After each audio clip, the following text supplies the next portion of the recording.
Buenas Promisers Clippers, ¿cómo estáis? Hoy viernes, que no hemos tenido capítulo, he querido traeros un vídeo un poco más especial. Uno de estos que os suelen gustar mucho, además, porque hablo de cosas de la época, de cosas de historia. Y hoy quería, pues, tratar una cuestión que he visto que se ha repetido mucho en los comentarios de los últimos vídeos. Y es que, bueno, he visto una conmovedora preocupación por cómo están vistiendo las mujeres de la promesa, que la moda está un poco estancada, decís. Se acercan los años 20 y aquí siguen utilizando los personajes Martina, Catalina, que son las veteranas, vestidos de cuando llegaron a la serie en 1913. ¿Y eso cómo va a ser? Pues eso es completamente fidedigno y correcto, tanto a la época que la promesa representa, como al contexto en el que viven estos personajes. ¿Cómo que correcto? Pues ahora mismo os lo voy a explicar con todo lujo de detalles, pero vamos, de una forma sencilla, directa e incluso diría que breve. Así que nada, hoy preparas para descubrir cómo los cambios de época son más bien transiciones y evoluciones de muy poco a poco, más que nos acostamos el 31 de diciembre de 1919 y el 1 de enero de 1920 nos levantamos y somos ya todas chicas flappers, con las faldas cortas y el pelo también a lo garzón. Pero bueno, que antes de meternos aquí en harina, como siempre ya sabéis que soy vuestro Juan, vuestro Cienfuegos, el único, el original, y el que, si queréis descubrir cómo fue esta transición a los años 20, pues es que más que este vídeo yo os recomiendo que vayáis a leer mi novela Postbellum, que se ambienta justo a inicios del año 20. Por lo tanto, se arrastra y se explica toda esta evolución. Vais a ver muy detallada también la explicación de la evolución de la moda, la aparición de nuevos inventos como pues el desodorante, por ejemplo, y esta nueva convención de echárselo, los automóviles, en fin, vais a ver cómo se cambia de una sociedad como la que estáis acostumbrados a ver en la promesa a una pues más a la idea que se tiene de los años 20. Si os ha gustado la novela, pues ya sabéis, me dejáis las 5 estrellitas en Amazon si es que ya la habéis leído, y también un breve comentario explicando por qué, que eso me ayuda un montón. Y ahora vamos con esto de la moda. A ver, personajes femeninos para seguir la moda. En la promesa tenemos a Martina, a Catalina, a Leocadia,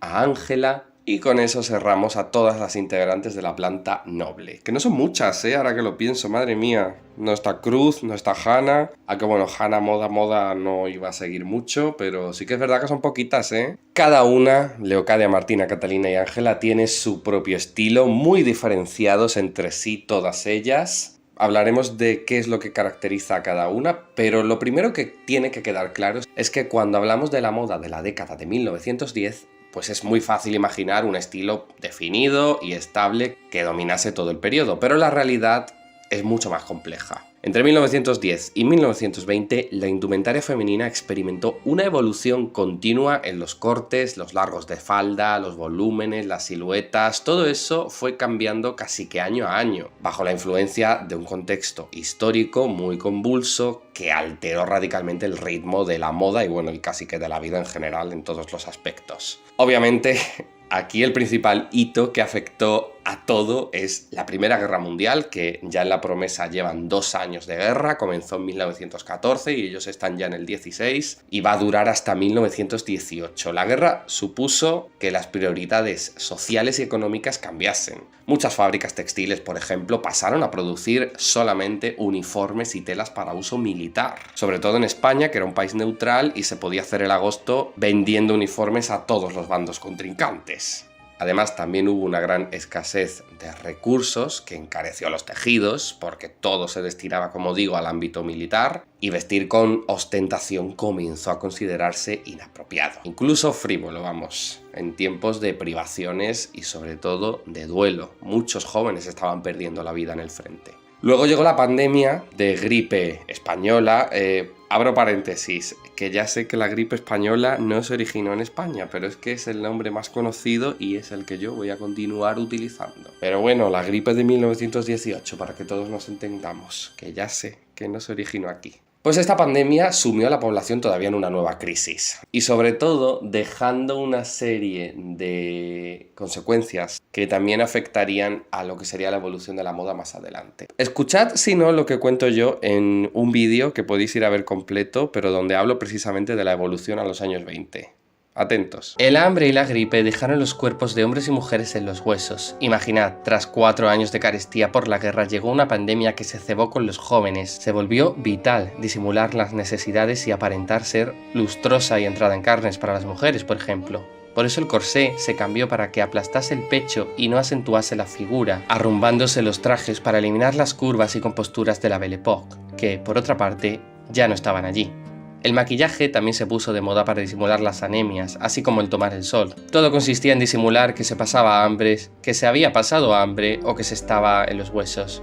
Se necesitaba carne para simular que la situación era de lo más boyante. Por lo que sí, la moda de los años 20, esos vestiditos sin ceñir, sueltos, los abrigos holgados de inspiración masculina y el maquillaje se lo debemos al hambre y a la gripe española. Estos cambios, por supuesto, fueron graduales y ya desde antes de la guerra se estaban acortando las faldas, poniendo en boga los pantalones y ajustándose los sombreros. Que las textiles dirigiesen toda su producción a uniformes militares durante la guerra también afectó a que se simplificasen las vestimentas, así como el nuevo rol de la mujer, trabajadora, feminista y sufragista, que dejó de ser poco a poco la comparsa del hombre, en cuyos uniformados trajes se inspiró la nueva moda utilitarista. Como veis, el inicio de la década de 1920 ya cargaba con importantes cambios y condiciones que devinieron en lo que ya todos conocemos como los felices años 20 y en su dinamismo social, cultural y artístico. Pues os habrán quedado claras las bases con las que jugaba la década de 1910 para llegar a la de los años 20. Pero ahora quiero ampliar, hablando de que obviamente dentro de lo que fue la moda de esta década,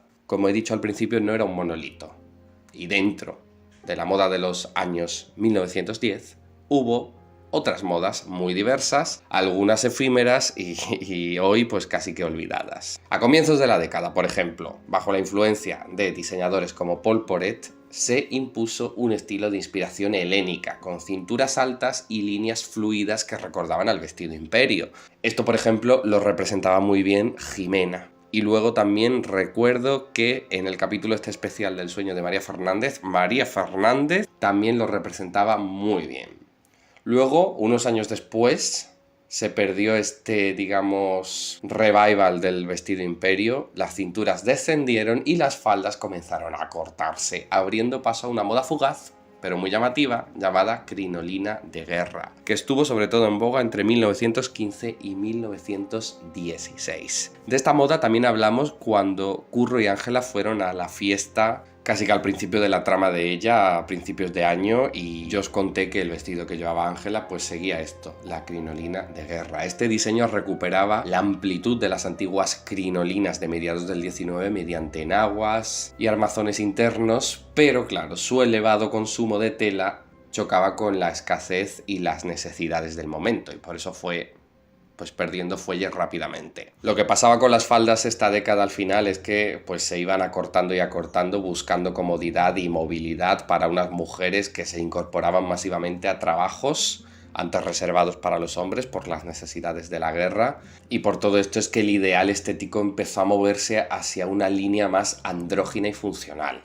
También quiero decir, en línea de esto que se me decía, de es que Martina y Catalina llevan vestidos de cuando empezó la serie, han pasado muchos años. A diferencia de hoy, las prendas no se renovaban cada temporada. Un vestido confeccionado en 1913 podía seguir en uso en 1918 perfectamente. Y de hecho, si veis Downton Abbey, esta serie que es como la serie de época por excelencia, vais a ver que los personajes repiten la ropa muchísimas veces, y que entre la primera temporada, que empieza en 1912, y la segunda, que termina en 1919, vais a ver que no hay apenas variedad en el vestuario y que siguen utilizando los mismos vestidos, sobre todo de noche, a principios de la primera temporada y a finales de la segunda. Y es un lapso de 7 años, vamos, que corre toda la década. Aquí estaréis viendo algunas imágenes que os estaré mostrando.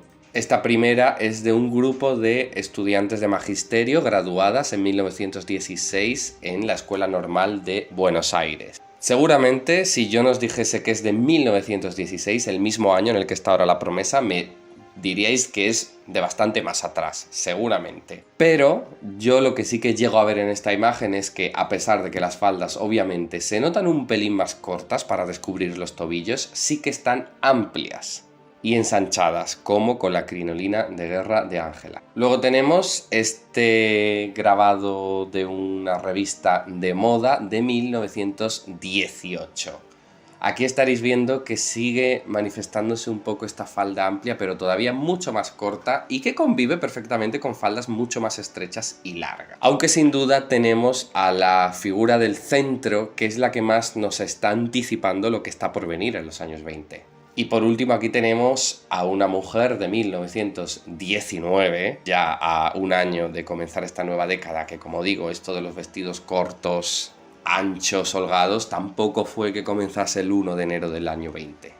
Pero que como veis perfectamente podríamos ver a esta señora ahora mismo en La Promesa, a Gloria Ross, y no nos chocaría. Como he dicho, dentro de La Promesa cada una de las 4 damas que tenemos en la planta noble tiene su estilo propio. Leocadia es la que yo diría que viste más moderna, nos reímos mucho de sus batas, pero es que esas batas eran lo que estaban en boga y lo que sobre todo iban a estar en los últimos años de la década, también por esa influencia del orientalismo. Catalina, en cambio, es la que suele vestir más desfasada, sobre todo porque sí que se aprecia al inicio de la serie, en 1913, que sus vestidos son viejos, pero bastante viejos, de finales de los años 1900, de 1910, del 11, del 12. Se notan ya gastados, se notan ya pues que tienen varias temporadas, pues ahora todavía más. Martina es la que yo creo que más renueva vestuario de todas ellas y bueno, ella sí que suele seguir las modas bastante, ahora sí que tiene vestidos un poco más anchos y ella pues se caracteriza más por colores vivos y muchos estampados divertidos de flores, sobre todo de flores. Y Ángela es la más práctica y en cierto modo también como su madre moderna. Ángela lleva rebecas, que eran una prenda